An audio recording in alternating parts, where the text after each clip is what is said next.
کہ نئی مخلوق آئے گی جو جو شیطان کو اپنا دوست بنائے گی. اس کے بعد ان کے لیے دوزخ تیار کی جائے گی. وہ ہم جیسے ہی لوگ ہوں گے جو شیطان کی پیروی کر رہے ہوں گے اور بڑی خوش ہو کر چل رہے ہوں گے کہ کیونکہ جو کام اللہ تعالیٰ کی راہ سے ہٹ کر کر رہے ہوتے ہیں شیطان اسے بڑا خوبصورت کر کے دکھاتا ہے. اس پہ بڑی مصلحتیں ملتی ہیں، راحتیں ملتی ہیں، خوشی ملتی ہے. لیکن اگر آپ کے دل اور روح کی بات کریں تو وہ کہیں نہ کہیں بے چین ہوتی ہے. کہیں نہ کہیں رات کو یا دن کو یا خاموشی میں لیٹے ہوئے ہوں گے یا آپ خود کے ساتھ وقت گزار رہے ہوں گے تو آپ اپنے آپ کو ٹٹولیں گے. تو پھر آپ کو ایک بے چینی سی ملے گی کہ آپ کو لگے گا کہ سم تھنگ از رانگ، کہ کچھ غلط ہے جو کہ میں کر رہی ہوں.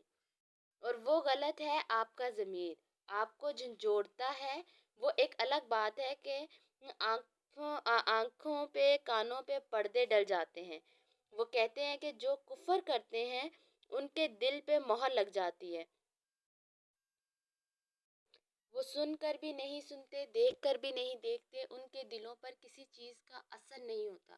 جب ہم گناہوں میں ڈل جاتے ہیں تو اللہ تعالیٰ بھی ان کے دلوں پر پردہ ڈال دیتا ہے کہ ہمارے کانوں میں ہمارے دل میں پہ مہر لگ جاتی ہے کہ ٹھیک ہے بندہ کرتا جا، ایک دن تو میرے پاس ہی آنا ہے.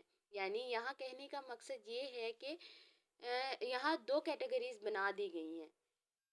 یعنی اللہ تعالیٰ نے اسٹریٹ فارورڈ اعلان کر دیا ہے کہ جو انسان ایمان لائے گا وہ مومن بنے گا. اور مومن کی ایک خصوصیات بتائیے کہ کون انسان مومن ہے. وہ جو دل سے ایمان لائے گا، زبان سے اقرار کرے گا، عمل سے اس کو تصدیق کر کے دکھائے گا. اور مومن کی بیسک نیسیسریز کیا ہے کہ وہ اللہ پہ ایمان لائے گا، آسمانی کتابوں پہ ایمان لائے گا، فرشتوں پہ ایمان لائے گا، موت کے بعد دوبارہ زندہ ہونے پہ ایمان لائے گا، روز قیامت پہ ایمان لائے گا اور غیب پہ ایمان لائے گا. مطلب کہ یہ ساری بیسک نیسیسریز ہیں. یہاں یہ بتانے کا مقصد یہ ہے کہ میرا یہ بتانے کا مقصد ہے کہ ان سب چیزوں کو اگر ہم فالو کریں گے، یعنی کہ نماز، روزہ، زکوٰۃ، حج، پڑوسیوں کے حقوق، یتیموں کے حقوق، پیرنٹس کے حقوق، اولاد کے حقوق، بیوی بچوں کے حقوق، ٹھیک ہے، اور ہمارے جتنے بھی پڑوسیوں کے حقوق ہیں اور جو بھی ہمارے حقوق ہیں، بیسک نیسیسریز جو کہ بتائی گئی ہیں، ان پہ عمل کرو گے تو ایک مومن والا کام کرو گے. یعنی اللہ تعالیٰ اور رسول کی سنت پہ عمل کرو گے تو مومن کہلاؤ گے. اور مومن کا دوست اللہ خود ہے. جو شخص مومنوں والے کام نہیں کرے گا، شیطان کو اپنا دوست بنائے گا تو شیطان اسے نور کو چھوڑ کر، یعنی کہ جنت کو چھوڑ کر جہنم کی طرف کھینچ لے گا. اور اس کے دل میں یہ بات ڈال دے گا کہ کچھ نہیں ہوتا، جب ہوگا تب کی تب دیکھ لیں گے. تب کیا دیکھو گے؟ تب تو وقت ہی گزر جائے گا، تب وقت ختم ہو جاتا ہے، تب دیکھنے کے لیے وقت نہیں بچے گا. آج ایک پوسٹ میں نے پڑھی جس میں بہت خوبصورت بات لکھی تھی، میں وہ آپ کے ساتھ شیئر کرنا چاہتی ہوں.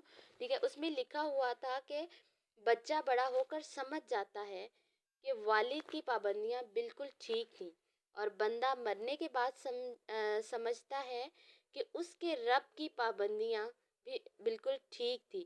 دیکھیں کتنی پیاری بات ہے. مرنے کے بعد سمجھ آئے گی، تب معافی مانگنے کا یا پچھتانے کا وقت ختم ہو جائے گا.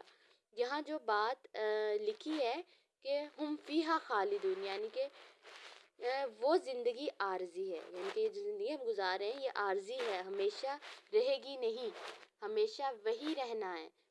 وہ سزا جو ملے گی وہ ہمیشہ چلتی رہے گی. یعنی کہ جو ہماری آخرت کی زندگی ہے، جو ہمیں دوبارہ زندہ کیا جائے گا تو وہ ہماری پرماننٹ لائف ہوگی. ٹھیک ہے، وہ کبھی ختم نہیں ہوگی، وہ ہمیشہ چلتی رہے گی. وہ سزا ہم جو دنیا میں بہت مگن ہے نا، یہ دنیا جو کہ عارضی ہے، اس کی ایوریج کتنی ہوگی؟ ہمارے پاس جو ہے ایوریج ایج کتنی ہے؟ 60 ایئر اولڈ. اس کا سودا ہم کر رہے ہیں ایک ایسی زندگی سے جو کہ مطلب اس کا سودا ہم کر رہے ہیں کہ جو اہل دوزخ ہیں، ہمیشہ دوزخ میں ہی رہیں گے. اس کا ہم سودا کر رہے ہیں ایسی زندگی سے جو نہ ختم ہونے والی ہے.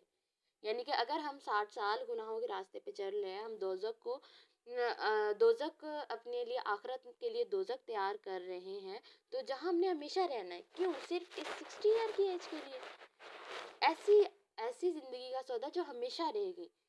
اگر ہم یہی 60 ایئر کی ایج اپنی نیک کاموں میں گزاریں گے کہ جو اہل جنت ہیں، تاکہ ہم جو ہے اہل جنت ہوں آخرت میں، اور وہ جنت میں ہی رہیں گے. ہاں، اگر اللہ تعالیٰ اپنی کرم نوازی کر دیں، یعنی کہ معاف کر دیں کسی کی سزا، کیونکہ وہ ذات غفور الرحیم ہے. لیکن اللہ تعالیٰ نے یہ بات بالکل کلیئر کر دی ہے کہ جو اللہ کی پیروی کرے گا، مومن ہوگا، وہ جنت میں جائے گا، اور جو نافرمانی کرے گا وہ دوزخ میں جائے گا. جو شخص اللہ کی پیروی کرے گا اسے ظلم کے اندھیروں سے نکال لیں گے، اور جو شیطان کی پیروی کرے گا تو شیطان اسے نور سے نکال کے ظلم کے اندھیروں کی طرف کھینچ لے جائے گا، اور وہاں سے اسے بچانے والا کوئی نہیں ہے، اور وہ ہمیشہ وہیں رہیں گے، کیونکہ وہ زندگی ابدی زندگی ہے. ایک اور آیت میں آیا ہے کہ سورۃ الانعام کی، ٹھیک ہے، اس میں ہے کہ میری سیدھی راہ یہی ہے، تم اسی کی تابع داری کرو، راستوں پہ نہ چلو ورنہ بھٹک جاؤ گے، اور وصیت تمہارے بچاؤ کے لیے کر دی گئی ہے. اور بھی بہت ساری آیت ہیں جن میں یہی بات بتائی گئی ہے کہ حق کی اس میں اور بھی بہت ساری آیت ہیں جن میں یہی بات بتایا گیا ہے کہ حق کی ایک ہے اور باطل فروت الانتشار ہے. ٹھیک ہے، یعنی جو اللہ تعالیٰ کی پیروی کرے گا وہ قیامت کے دن نور والا ہوگا. حضرت ابو ایوب بن خالد فرماتے ہیں کہ اہل ہوا یا اہل فتنہ کھڑے کیے جائیں گے. جس کی چاہت صرف ایمان ہی کی ہوگی وہ روشن اور صاف اور نورانی ہوں گے، اور جس کی چاہت کفر کی ہوگی تو آپ نے اس آیت کی تلاوت کی. ٹھیک ہے، آپ نے اس آیت کی تلاوت کی. یہ ہمارے حضرت ابو ایوب بن خالد نے بتایا ہے کہ یہاں پہ ہم نے اس آیت کو ختم کرتے ہیں. ٹھیک ہے، تو ایک بار پھر ہم اس آیت کو پڑھ لیتے ہیں کہ کیا ہے. اللہ ولی الذین آمنوا یخرجوہم من الظلمات الی النور والذین کافروا اولیاءہم الطاغوت یخرجونہم من النور الی الظلمات اولئک اصحاب النار هم فیہا خالدون. السلام علیکم. If you want to see more such a videos, then like and subscribe my channel. Thank you.